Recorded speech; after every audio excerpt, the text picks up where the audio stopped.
All right. Good afternoon, Chad. What's going on, Neal? How you doing today? I'm doing really good. Pretty excited about our guest because he's very familiar to the Talk About Town world. Well, it looks like it's a bit of a role reversal for myself and our guest. Let's jump into it. Let's do. Recorded live from Louisville, it's Talk About Town, the Louisville podcast. And now, your hosts, Neal Chad and Chad Hennessy.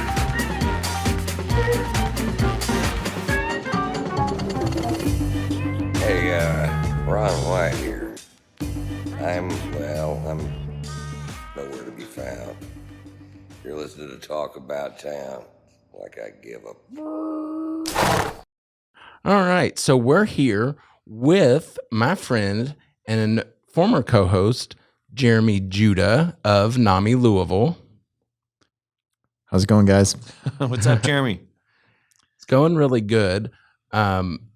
So we obviously have some history with the show with Jeremy.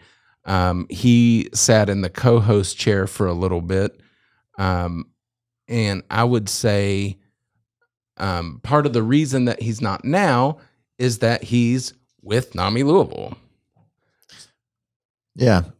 So, hey, Jeremy, what is NAMI Louisville? So NAMI Louisville is the local affiliate of the National Alliance on Mental Illness. So yeah, it's my full-time job these days, which makes it difficult to find time to do a podcast in the middle of the day. But I really enjoy what I'm doing. NAMI, the mission is strengthening families and individuals through education, advocacy, and support. So we have education classes, support groups, things like that. My role, specifically, I'm the stigma-free, quote unquote, stigma-free development coordinator. So I partner with business. I've reached out to businesses and organizations in an effort to partner with them to help eliminate the stigma associated with mental illness in the workplace. So through that partnership, typically, these organizations or companies will give us some sort of donation. Sometimes we work in trade, but instead of just saying, hey, we're a great nonprofit, give us money, we work for them, so we would provide custom training, presentations, materials, various things like that. It could be all those things, a combination of those things. So one of our partners, we did like an HR training for, so went in there and we basically did a PowerPoint presentation, and it was about warning signs, like things to look for. So if it's in kind of dealing with a combination of employees that are working from home and employees that are working in the office. And basically just saying, stay in touch with them, keep in contact with them. And it's not like a micromanaging thing. It's just, appreciating them and understanding them as a person, not just they're an employee-employer relationship.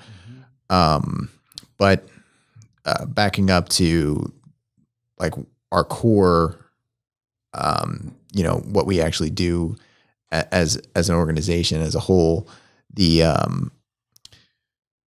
like the education classes, like our flagship education class is called, it's called Family to Family. And so with that, it would be peer led. So when I say peer led, all of the people that are leading our education classes are people that have gone through something similar.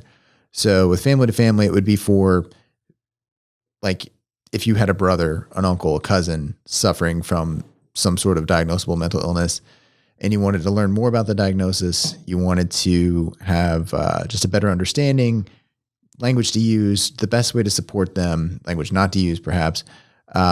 This is an 8-week education class that kind of gives you those tools.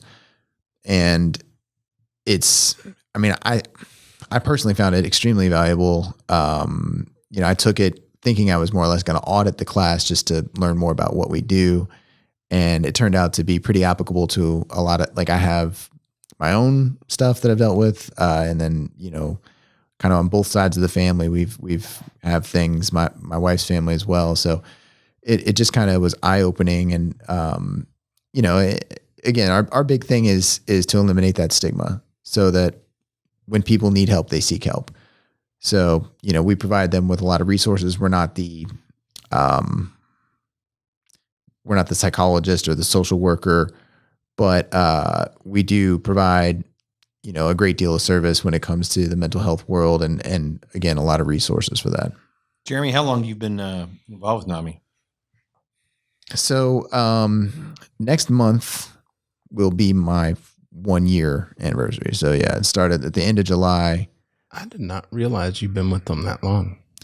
Yeah, so it's gone by pretty quickly, but it's good. It's very rewarding work. It's stressful, in a small nonprofit. So like NAMI National, we don't get any funding from them, and NAMI is the largest grassroots nonprofit for mental health in the world, I believe, and definitely in the country, but it's still pretty small in the grand scheme of things. And NAMI Louisville, we have 6 total employees, 4 full-time and 2 part-time. So we're a very small organization, and we do pretty big things, and we have a nice network of volunteers and things like that. But we, again, everything we do in terms of funding is self-generated. So what I do with the stigma-free workplace, it's called my job, again, stigma-free development coordinator. The actual title of the program is called the Stigma-Free Workplace Initiative. So, we partner with companies and organizations of all sizes. So it could be, a very large company like Aetna is a partner. Mm-hmm. And then we partner with like Four Pegs, which is a local restaurant Mm-hmm. and bar. But yeah, I mean, we have, one thing I will talk about is in October is our largest annual fundraiser. It's the NAMI Step Forward for Mental Health Walk. So the 2022 NAMI Step Forward for Mental Health Walk. And so you can participate as a team, as an individual. Yeah, October 15th, it's a Saturday. So you can participate as a team, as an individual.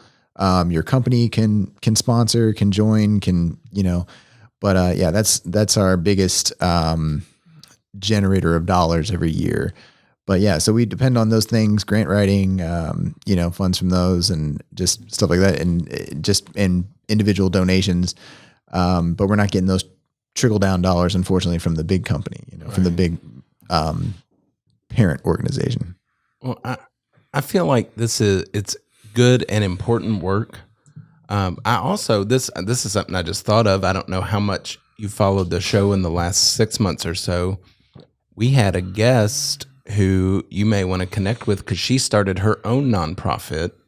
She is in her medical residency, and their nonprofit supports people in college that have some kind of disability Or illness. And that it could be a very good partnership. But there was a time when mental health was completely taboo, Right. and completely stigmatized. Yeah. I mean, and unfortunately the stigma still exists, but it's definitely getting better. I think you've seen, this is one of the things I talk about a lot, but like in the national media, you're seeing, athletes, for example, talk about their mental health, which you just never did before. Like NFL players, NBA players. Darius Leonard from the Indianapolis Colts had started a whole initiative around it. And there's Simone Biles, of course. But yeah, I mean, those are things that are, so important, especially I think in there's a lot of communities, unfortunately, that, like you said, is taboo, but it still is so much in these certain segments of the population. I mean, even, as men, a lot of times men don't want to talk about it, but minorities in particular, there's just a thing where we just don't talk about it. And it's unfortunate. We do something, we provide something called QPR, Question, Persuade, Refer, suicide prevention training. QPR is the like the most widely utilized form of suicide prevention training. And I'm actually certified to teach these classes. It's like a 1 hour Zoom session. And I would encourage anybody to take it. But again, that's something nobody wants to talk about suicide, but it's something that happens, way too frequently. Over 40,000 deaths a year in this country, one every 13 seconds. I was the 13 minutes. Sorry, 13 minutes. 13 seconds would be pretty. You know how the gun debate is back up in our culture? sure. And I was listening to someone talk about it, and they were like, you really have to parse out the suicide versus the like homicide, because it is such a huge number that it's a part of it for sure. Right. Well, yeah. And that's, I mean, we can get into a whole different conversation about gun laws and stuff like that. But, it's definitely a fact that, you know, if you own a gun, you're much more likely to be, injured by your own gun than be shot somewhere else, you know? I've read that. But yeah, I mean, and that is, and usually, I mean, I think, white males are generally the most, prone to suicide. I don't know if prone's the right word, but, It's more common in white yeah. males. And also, like, I think a lot of times it's method, as well. Like, usually men, will use a gun, and guns tend to be pretty effective. Where, a woman may use, pills or some other form that's not, you know, not a guarantee, basically. But it's, yeah, again, it's one of those things that people don't want to talk about. And it's, for me, it's all about, you know, the root cause, you know, homelessness, you know, like we want to solve homelessness, but what's the root cause of homelessness? And a lot of times it's based in mental health. Addiction, you know, same thing. You know, there's almost always a mental health component to being an addict. So, you know, and just to back up a little bit, you're talking about guns and mass shootings comes up, and, you know, and so we automatically say, well, you know, it wasn't the gun, he was mentally ill, and that's what.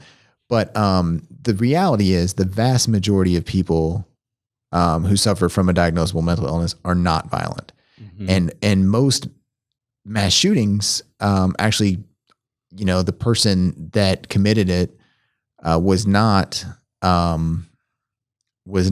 considered mentally ill. Sometimes they are, but again, it's like there's obviously something that's messed up, and I think that there's we all could go off the deep end, so to speak. We could all have just a breakdown. You know, we talked about a pretty tragic situation take earlier, which we won't bring up on here, but you know, something like something really, really tragic that happens to you that's unexpected could cause a massive shift in, you know, whatever happens next in your life.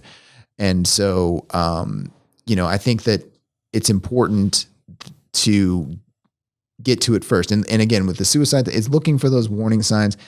There's not always a clear message, but often there are signs, and sometimes they're subtle, and we need to just, again, be as aware of it as possible so that those the unnecessary things don't happen.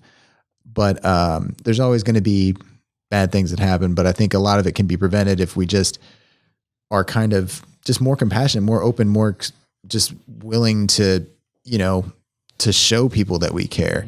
And with suicide prevention, that's the vast majority of it. Like, most people who, you know, if there is an intervention, if this person, it's like imminent, and you can, you know, ask the right questions, persuade them to get help, and then ultimately refer them to get that necessary help, almost never actually go through with it, and never experience those ideations again. So it's, yeah, I mean, it's very again, impactful. Yeah. So like I said, it's the root cause, you know, getting to it before it gets to that point, before somebody goes and shoots a bunch of people or takes their own life, or whatever the case may be. Well, and you know, I have an example of the stigma right here and now. So this is something that goes out to the public. All kinds of people see this, and here I am in my head. I'm like, you know, I've got a history with different things. And then I'm like, okay, well, I guess I'm going to say something about it on here. Well, there's the you know, it's like, should there be a stigma? Should I even be stopping and saying, okay, what am I prepared to share? But, you know, nearly 22 years ago, I quit drinking, and I didn't quit drinking because I don't like drinking. You know, it was, it was a problem. Mm-hmm. And even, you know, quitting drinking 22 years ago, I didn't suddenly have perfect mental health for 22 years either. It is, you know, I've never been really suicidal, but it is something I wouldn't say I struggle with mental health today. I say I'm proactive now about it, and I do a pretty good job of staying fairly normal. Well, Neal, I appreciate you sharing that, but you also are aware. Yeah. And you're probably daily aware of just what you need to do. And you know, Jeremy, like something that I'm really intrigued with, and we'll dive in more, is that awareness or education, if you want to say, for workplace owners or just your average guy and girl out there. You know, whether it be alcoholism, whether it be a drug addiction, whether it may be a different addiction.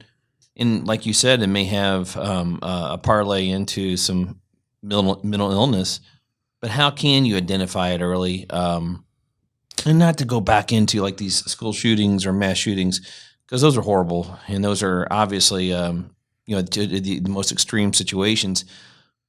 But I don't know if you can really, we can't see into the future. We don't have crystal balls. And how you might say, well, this is a troubled person. Mm-hmm. But I don't think anybody imagines that. Or no one knows. I mean, I always think about Robin Williams. Mm-hmm. I mean, obviously, he with suicide. To me, what better celebrity that you would think from the outside, and none of us knew, of course, had it all, right? I mean, and but obviously, deep down, you read more about Mr. Williams, and he had some major struggles that no one knew about. So, and I think it's true with. I mean, it's true with a lot of celebrities. You know, we see them as, you know, however we see them, but we don't often see them as people, you know, with flaws and all that. So, but to your point about workplaces, you know, because again, to my point about the vast majority of these people are nonviolent and all this. I mean, because, you know, most people who have a mental health condition can manage it. And if they seek treatment and if they're, as Neal is, proactive, you know, even if you're, you know, bipolar, schizophrenic, whatever, what we call extreme mental illness. You know, extreme mental illness is not the same thing as psychosis, you know?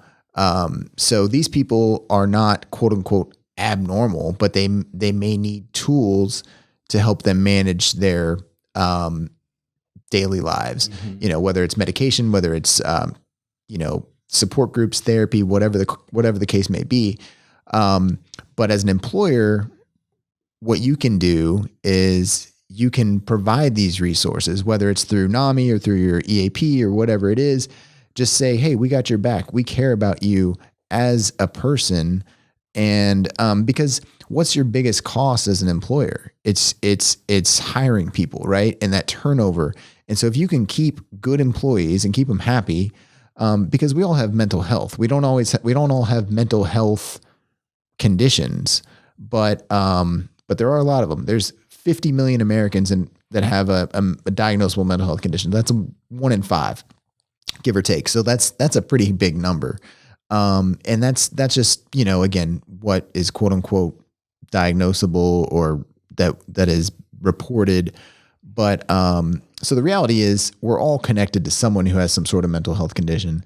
And we need to be cognizant of that. We want to have compassionate, diverse, supportive workplaces where people are treated. Now, again, you still have expectations, still got to do your job.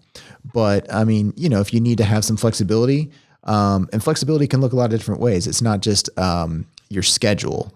Sometimes it's just when things get done. It's your environment. Your environment. Yeah. I mean, and allowing people to maybe there's a balance. Like, we work from the office, but maybe we work from home a couple days a week. But it's kind of the same thing. Like, I had a conversation with someone the other day about, they take mental health days if they need them. But it's like, if you, we understand certain things like maternity leave, or if you break your arm or whatever. But all of these things are connected, like our mental health, our physical health. It's like, it's all part of your overall health. So if you're not mentally healthy, you're just not healthy, So I think it's not a tangible thing. So it's hard for people to say. There's the stigma is,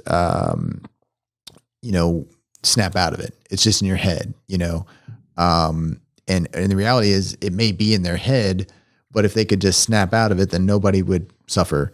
So yeah, it's just, I think, as a society, like I said, just being more compassionate, more aware. And I think we're seeing a shift. It's the pandemic, if there is a silver lining, has definitely brought it to the forefront. A lot of people that didn't have issues with anxiety started having issues with anxiety and depression, or past issues were resurfacing. So there's, and even as things kind of got to whatever this new normal is now, there's a lot of people that are still struggling, kind of feeling like they've been left behind. And so our message is always like, you are not alone. I told you the number, 1 in 5 people, like, and maybe somebody's not going through the exact same thing that you're going through, but chances are somebody is going through something similar. So I always encourage people to talk to somebody, who there's obviously like religious leaders. There's of course mental health professionals. There's your best friend. There's whoever you feel comfortable with. Like if you're in school, like it could be a counselor, it could be, there's newer online resources too that have kind of surfaced in the past. Right. And it helps with that kind of anonymity a little bit. Like if you don't want to have to go in person, and, I mean, I'm not really embarrassed about, me going into therapy and this and that, but, I had a therapist a while ago, and I kind of saw him out in public, and it's like, hey, doc, but, but if you have a concern about that, it's like, I don't want to run into my psychiatrist or, social, licensed clinical social worker, and, in the grocery store, then, you can go to BetterHelp or whatever. And, but yeah, like I said, can sponsor this podcast if they like, just throwing that out there. Yeah. It's, well, I want to talk about one thing real quick. I appreciate, you being a little vulnerable, because I know you well, you're one of my best friends, but, also know that you are not super open about some of your past struggles, like not with everybody, like with your close people you are, but, so I'm a very open person. I kind of just say things, and, it can get me in trouble sometimes. Especially if I'm talking about, other people who maybe aren't as open as me. I'm pretty open about things that, I'm a very sensitive person, cry easily, cry movies, whatever. But if I'm not embarrassed by it, like if I'm, back my 4th grade picture, or 5th, with a hair helmet mullet, if you kind of, that's not vulnerability. Vulnerability is when, you feel that there's something at risk, and you're still willing to share it. So I've learned really that I'm not very good at being vulnerable. I'm good at being open. There's a difference, but there's a big difference. But I've recently connected with a new therapist that I'm happy, to talk to. And my wife is in therapy, and she loves it. She loves her therapist. And she's a big advocate. She would say, everybody should be in therapy, probably at least talk to someone. And I don't know if that's true, but I do believe that, again, if you feel like you're struggling, or if there's something that, it's bigger than you, to seek the help that you need, because there's no point in suffering in silence and suffering alone.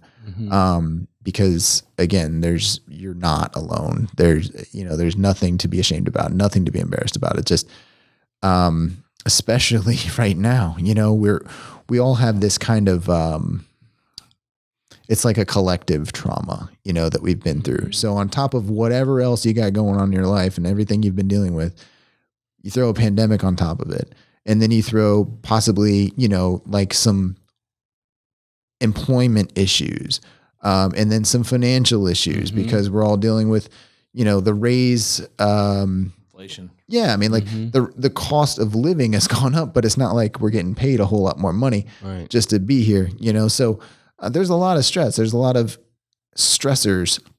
And again, you may not have a quote unquote diagnosable mental health condition, but it doesn't mean you don't need some mental health days and some time to, to do that self-care or whatever. So, and part of that may be talking to a therapist. It may just be whatever works for you, finding your coping mechanism, whether it's, punching a wall, punching a punching bag, exercising. I mean, exercising is always good for me. Get a good sweat in. Great for me. And I don't do it enough. I need to. But yeah, well, I did want to just again reiterate, biggest fundraiser of the year, October 15th, the NAMI Step Forward for Louisville Walk. We have a NAMI Louisville, NAMI Louisville.org is our website. There's all kinds of resources on there. You can certainly find information about our walk. You can find information about stigma-free. You can find me on there if you want to contact me about, the stigma-free workplace. But just the work we're doing is super important and super necessary. And it's, and just to be perfectly honest, we do need funding. And, every nonprofit does. You mentioned that other nonprofit. And I would love to connect with them. The one thing about, like I said, nonprofits is they often, they're the ones seeking funds too. So sometimes you can find some sort of collaboration. You could write a grant together, or you could, work an event together. So there's definitely opportunity. But chances are they're in need of the same dollars we are, so they're the competition in some ways. Yeah. But I like to support, our community as a whole. I'm a big just Louisville fan, not just the Cardinals, but just the city. Our restaurants, our arts, our culture, just all the things that we have to offer. And I know just in this city in particular, we've been through a lot this past few years, and there's been a big divide and a lot of things, and so I think that we all are trying to just heal, as a country, as a city, as a community. But yeah, I mean, so again, the big message, like I've said multiple times, is you're not alone. And, that I think that seeking that help is just, not only is it important, it's okay to do, there's nothing wrong with it. Yeah. I think, the narrative, while it is getting better, the narrative is getting better in society. It really needs to, be more and more acceptable so that people aren't afraid to, get the help that they desire, or I should say need. Yeah. How does NAMI, I mean, obviously the walk coming up, which is great. But how do businesses learn about you, or what are you doing, Jeremy? I mean, or let's just say to get the word out. Well, I came on this podcast today, so and I know you guys have a massive listenership that's gonna help. Get. No, we're well, and I'm proud of you guys too. I really am. I think you guys are doing a good job with the podcast. Again, now with multicam video. Yeah, it's always improving. But as a former host, co-host with Neal, I feel like it's in very good hands with Chad. And again, two like-minded guys that are go-getters, working hard to, I mean, there's a lot of realtors out there. There's a lot of insurance guys, but I think in when you're in a sales profession, there's a stigma in sales, this person's just trying to sell me something. Yep. But I think anybody who knows either of you two knows that you're genuinely good dudes who are looking out for their best interest.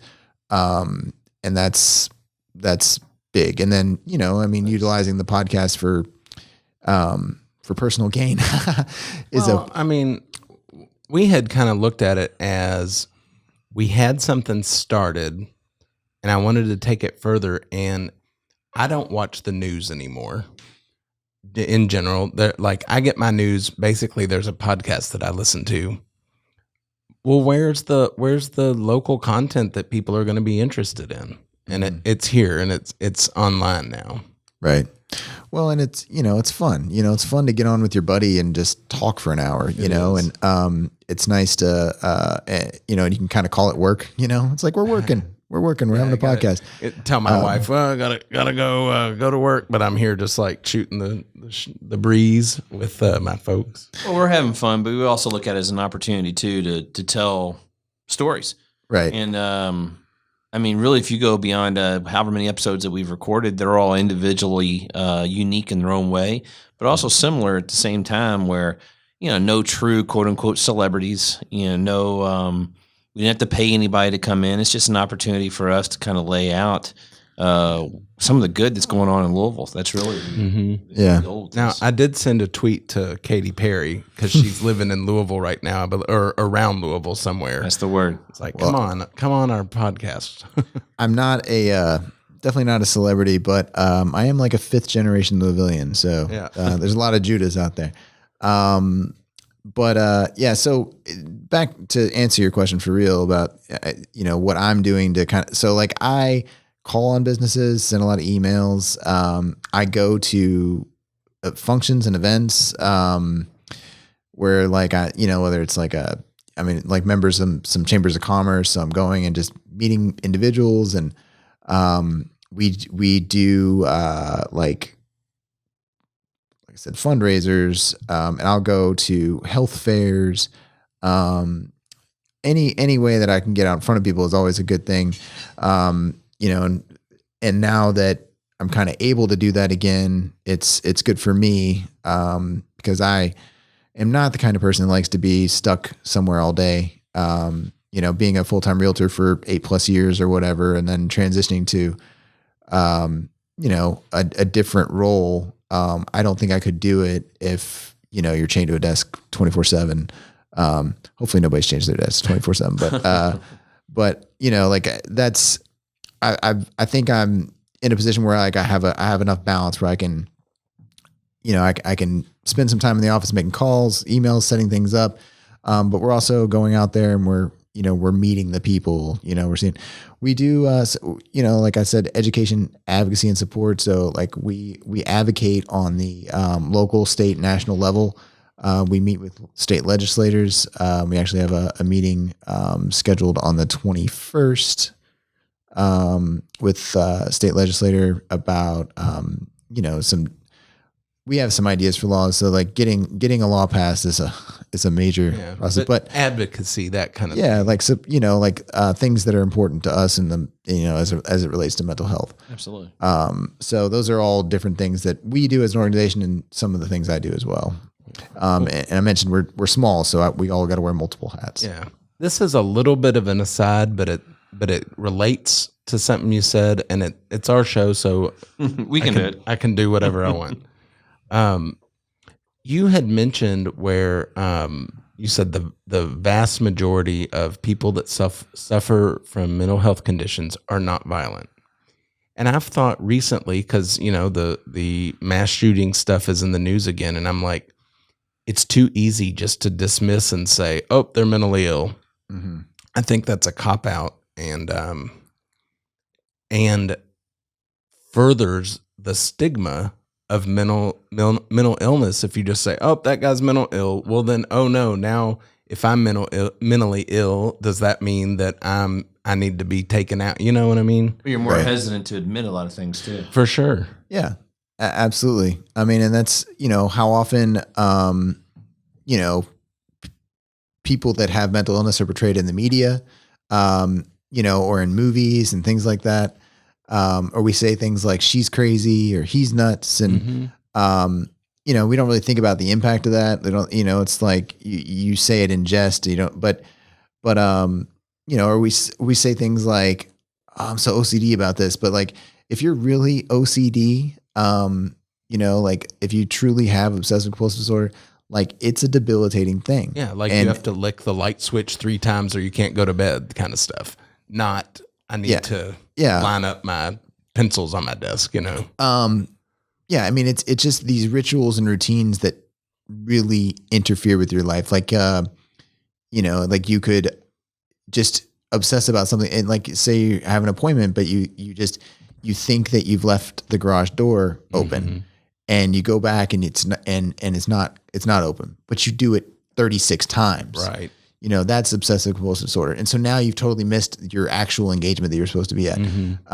Those are the kinds of things that, you know, we have a tough time understanding as quote unquote normal, but there is no normal, you know, you said that, right? Like it's, we all have our stuff, you know, but again, like those, I mean, like I have an uncle who is bipolar, and you know, it's like bipolar is, I mean, manic depressive, you know, like, I mean, extreme swings.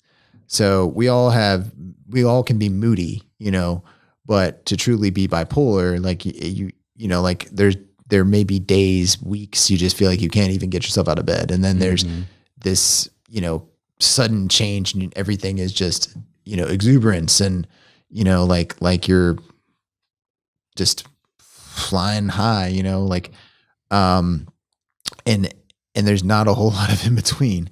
So, in some cases, yeah, like medication may be required to help manage but the point is, you know, again, like there are options, you know, like you don't have to just, but a lot of it too is admitting to yourself that you have this issue. Like, you know, one of the things that we're trying to advocate for is, you know, when you have a family member who has a mental health condition that, you know, like how do you help them? You know, it's one thing if they're your child, because if there's a, you know, like with a child and they're your kid, you know, you kind of control their life to a certain extent. You know, you can say you need to do this, you need to do that. But if it's an adult, you know, it could be an educated adult that is very aware of their rights and the law, but they could also still be a danger to themselves and others, but they can't just be held somewhere, you know? So it's like, what do you do? Right. How do we help them? And it's tough, you know? But as far as, you know, like, again, I mean, people that want help, it's a lot easier to help them. And that's what I was going to say. Just sitting here thinking or talking or listening to you, I should say. Those that want help will generally seek help, especially if they truly, truly want it. But maybe there are many situations where, and talking about adults, because it is one thing if it's your child and legally you have full control of them or whatever you want to say. But how do you, I mean, I'm not looking for you to give me an answer, but I got to think how hard this is if someone is not striving for help and they are not willing to, quote unquote, help themselves. You hear that all the time.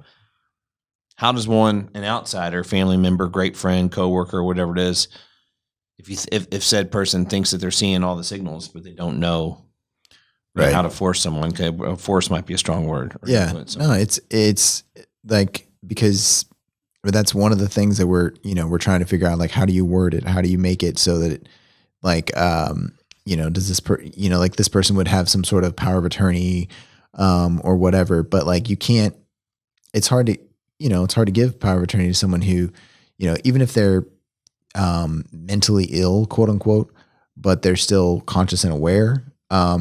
It's one thing if someone has dementia or Alzheimer's, you can say, well, this person just can't make decisions for themselves.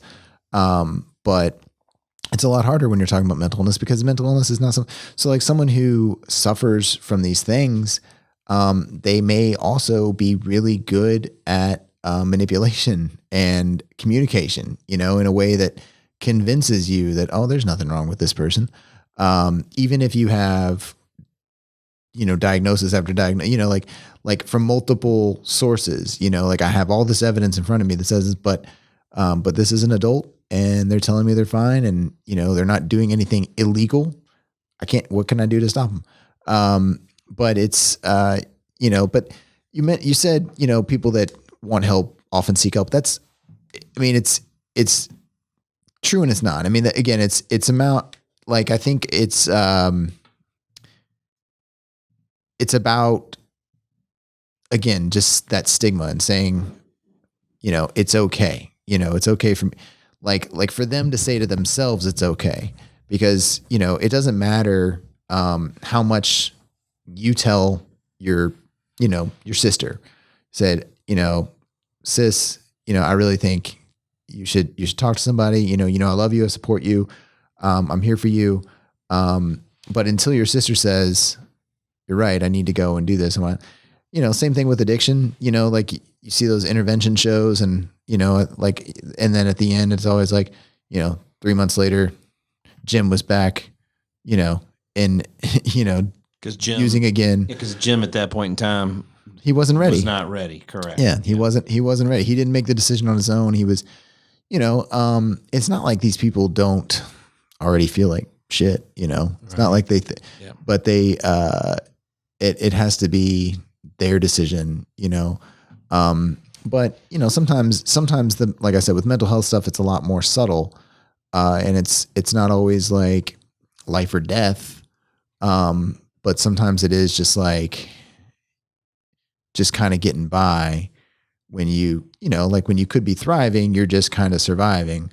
So it's tough. But yeah, I think even as I've said multiple times, even if you don't have a diagnosable condition, there's still times where it may be good just to have someone to talk to. And, I think having someone who's, as a person who likes to talk, having someone that's just kind of, in a like captive setting, it's like, and there's a lot of, there's a cost involved too, with mental, not, we do, unfortunately, not everything is free in this country when it comes to healthcare and especially mental health care. But if you have health insurance, there are a lot of options. You can do like your $20 copay and, so that's another prohibitor for people, Sure. Monetary part, especially with kids, like finding support for your kids, because there's no shortage of people that need help, but there is a shortage of people that are providers. Right. But again, there are lots of different options. There it went. It was a matter of time. But yeah, so, like I said, I feel like I'm saying something. Well, with that, we'll start wrapping this up. I think the picture falling off told us it's time to go. But so I know how to get a hold of you pretty easily, but let the audience know how to get a hold of you easily.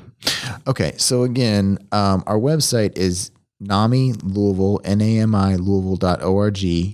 And my personal email address, personal company email address is my first name, Jeremy.Judah, Judah, at NAMILouisville.org. You can call me on my cell phone as well. That's my same number I use for work, 502-551-7290. I'd be happy to talk to you about, like I said, walk sponsorship, resources, stigma-free workplace, any of those things. And yeah, it's like, get out there and do your thing. Yeah. Neal, I'll tell you what, and Jeremy, thank you. One, it's good to see you and glad to bring a former co-host back in. Mm-hmm. But personally, I learned a lot from this 45-minute chat. And I'm willing to bet that a lot of people don't really realize what NAMI does out there. You guys are doing some amazing work, and I hope that even if this just spreads the word a tad bit, we can help push it a little some, because it's well needed. Yeah, really appreciate it. Yeah, I think that's the biggest thing that I find is, I mean, one thing I didn't mention, NAMI Louisville's been in the community since 1979, so over 40 years. But yeah, there's just not enough people that do know about us. So yeah, I think, like you said, any help we can get would be great. We're taking a stab at it. Appreciate So yeah, so Thanks, thank Jeremy. you. We're on the wide shot now, so if you want to, thank you everybody for listening, and leave a comment below, and we'll be around soon again. Thanks again, guys. Appreciate it. Yeah.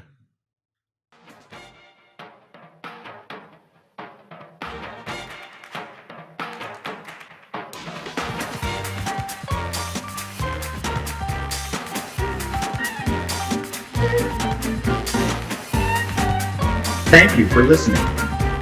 You can reach us at neal@talkabouttownky.com. Neal is a realtor with Judah Real Estate Group. Chad is a partner at Insura Max. You can reach him at chadh@insuramax.com. Check us out on the web at talkabouttownky.com. Go Cards!